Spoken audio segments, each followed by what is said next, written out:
Let's talk about the Chappelle thing. Yeah. Hit piece. Yeah. Another hit piece. Another hit piece. If you guys actually believe that Dave Chappelle killed housing development because there was affordable housing attached to it, you are out of your goddamn mind. Yeah. There's no in hell. Impossible. If you've seen the video, maybe you haven't even seen the video, maybe you just saw the headline.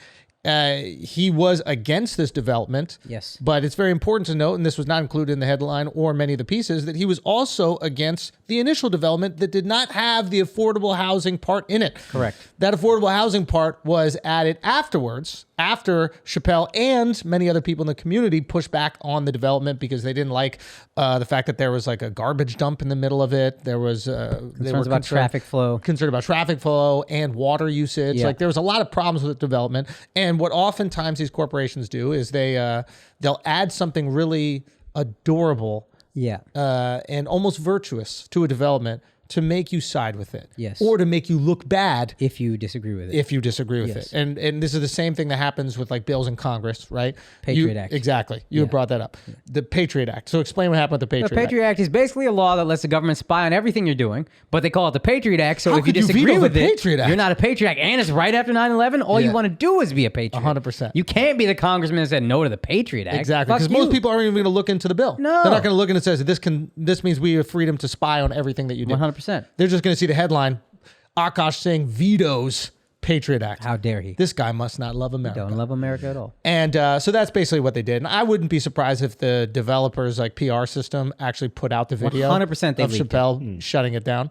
But this is what he wanted and also what the community wanted. Correct. He's speaking on behalf of his people, which is the community in this case. But the media latched onto it, I think, also because it's like, oh, here's a guy who's not, he's kind of easy to take down because he's being seen as transphobic. He's been seen as such a problem, so not PC. So let's just put this out there and we'll write in the article about liberal NIMBYism, which is not in my backyardism, which Yes. is like, I'll help people, but not if it's close to me. Yes. And then you just get to take shots at him over and over. Yes. And in reality, none of that is true.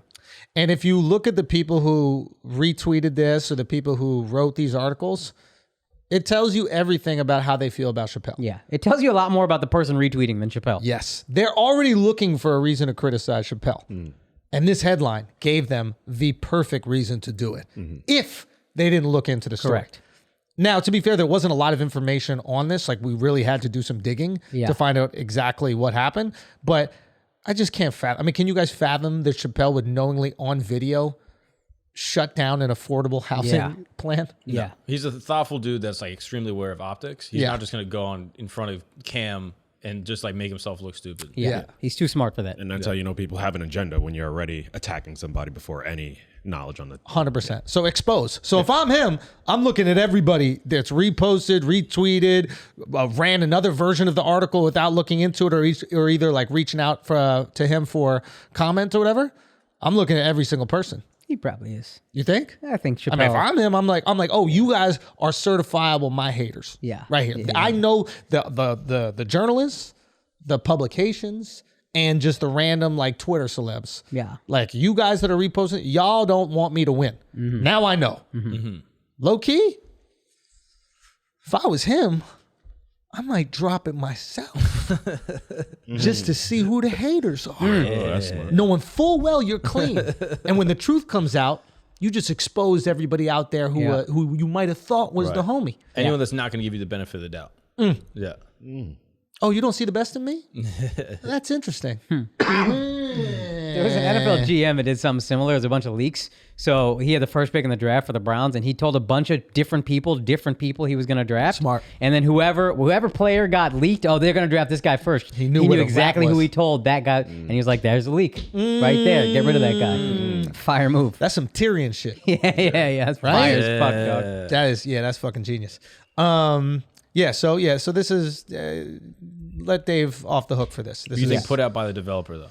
I think put out by the developer 100%. Yeah, because they want the PR on their side so they can move forward with their bullshit bill that happens to, and I think you said this, one day there might be affordable housing. It's not, they're not even guaranteeing affordable housing. It's a plan to one day maybe build it. Yes. So on they're this not even 1.75 acres, yeah. Like maybe if and it was a very small, but it was like 2% or 3% of the total development that was going to be dedicated to that. It's bullshit. It's bullshit. And it worked Yeah. for a day. Yeah.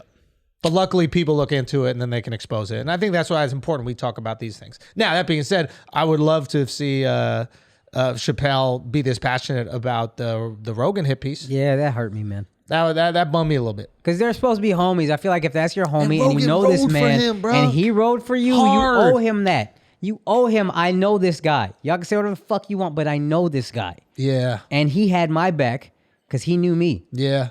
That, I've been Googling. You guys did arenas together. Son, I keep Googling Chappelle and Rogan, and the thing that keeps popping up is Rogan defending Chappelle and not the other way around. And we got to give some credit because Donnell put out a thing. Donnell did, yo. Shouts. And I mean, shouts to Donnell, like, especially being a black dude coming out in that time right there. Yeah. I mean, that's brave, man. Yeah, 100%. That's super How would fucking Chappelle brave. do it though? Like he doesn't really tweet that much. Yeah, like, but maybe he's doing it on stage. Maybe he puts out something that he normally puts out. I don't Write know. a piece, write an op-ed. He's incredibly thoughtful, and he can he can communicate better than most people on the fucking planet. Yeah. So just write an op-ed or just put it on your Instagram. You have an Instagram page. You can literally just type something on a note and then just post the note. There are ways to do it. That's not the issue. It's not like I really want to do this, but I can't. There are many ways where a guy that's as famous as Dave Chappelle can communicate his support to a friend of his, right? And he has a podcast. Oh, that's right. He has a podcast. Yeah. Oh yeah. I don't know. I haven't listened, but maybe he did talk about it on it. I'm not exactly sure. But like in that moment, it would have been really helpful. Yeah. I think for Joe. And if somebody that you've done business with and has, I mean, you've both really He's had helped. your back. Yeah, he's had your back. That's all I'm saying. Is like when you were going through that time in your life, he was on his podcast, biggest platform in the world, riding hard for you. Yes. And you know this man. Yes. You guys have spent like extensive amount of time together. And in the same way, you remember the people who jump to shit on you if you put out that tweet, let's say, or like when that thing comes out, that video, you remember the motherfuckers who didn't have your back. You also got to remember the motherfuckers who did have your back in your darkest moments. And this is Joe's darkest moment. 100%. 100%. Is there still time? My bad. Is his darkest moment? My bad. Yes, my bad. Yes, my bad. Akash can't help. So This guy's on his own planet right now. Y'all didn't watch the podcast. Y'all didn't watch the podcast with him and Joe. There was one moment I was fucking dying I laughing. said some shit people told me after. So I was dying laughing. They're discussing what happened to Joe. Yeah. And at one point, Akaash said, it's like, yeah, as comics, we got to look out for one another. He goes, Andrew always says, ape shall not kill ape. And he just went. So he didn't even think about the connection. I'm so not racist. Yo, what can I do? God, I can't help it. I'm the least racist guy. Oh my god, that's great. Think about these shits, man. Did he react at all? Did he say anything? Nah, I don't think so. No, it's I just don't two think not so. I racist was guys fucking having a crying, bro. conversation. Not even thinking about these things, bro. I thank God for Spotify's rewind button, bro, because I was hitting go back 10 seconds multiple times on that one right there. Unbelievable. And he put it on YouTube. That's the best. Unbelievable. It was me. It was my fault. Andrew It's not even always his. says. Andrew always says it. Yeah. You can say Caesar, motherfucker. Why it gotta be me?